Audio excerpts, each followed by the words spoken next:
I love to be a pastor. I love getting to do all of this with you. I love walking life with you. I love getting to discern together and explore together and seek together and live life together. I love getting to ask the questions and trying to discern together where God is and what God is doing and how God may be calling us to live. I love it, and I am truly grateful for the privilege of getting to do it with you all. But there are parts of being a pastor that I really don't like very much. Um, at the top of that list is the financial side of things. I'm truly grateful for people who are good with money, who understand how to make budgets work and how to do all of that kind of stuff, because it sucks the life right out of me. And so I'm so grateful for people who do that. But the part of the challenge that I face as a pastor is I I know that money is a part of making this all work.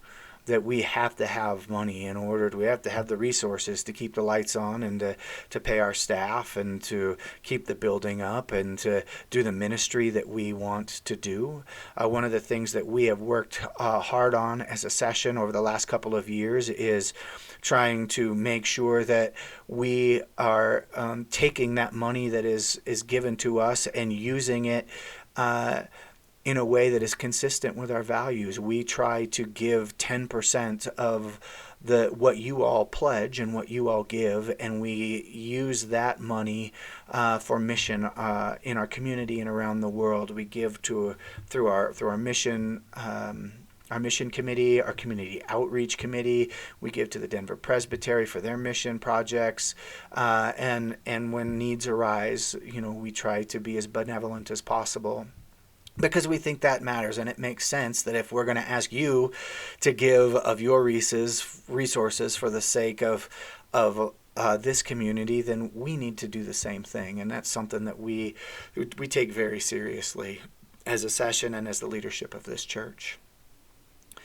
But it is hard for me as a pastor to come before all of you and to say, we need you to give.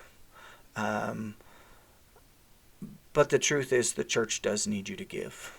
And I am here this morning making this video that I really don't want to make, because at the end of our pledge season, as we prepare to put our budget together for 2024, we're about $40,000 short in our budget of where we expected we would be.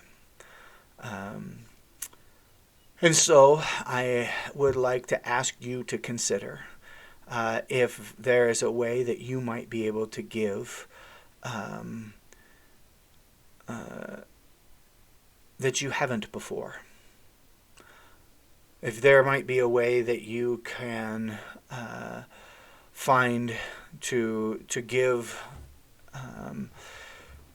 maybe to increase your pledge a little bit, or maybe you haven't pledged before and you kind of chosen not to do that for various reasons, and maybe this is the year that you decide, no, we're gonna go ahead and pledge and we're gonna give to the church. I don't know who gives, and I don't know how much anybody gives, and I don't need to know. I'm not here trying to twist anybody's arm, and I certainly don't want to put anybody in a position where they have to choose between life's necessities and giving to the church. That is not my objective at all. I do not want to be associated with that kind of manipulation and exploitation at all. All I want to do is I simply want to ask you to stop and consider whether or not you might be in a position to give differently than you have in the past. Whether God might be nudging you to give in a way that you haven't before. I'm not going to know the answer to that question. That's okay. That's up to you, and I simply want to present that to you, and I want to say thank you. I want to say thank you for all those of you who have given generously, and I want to say thank you for the privilege of letting me get to do this with all of you.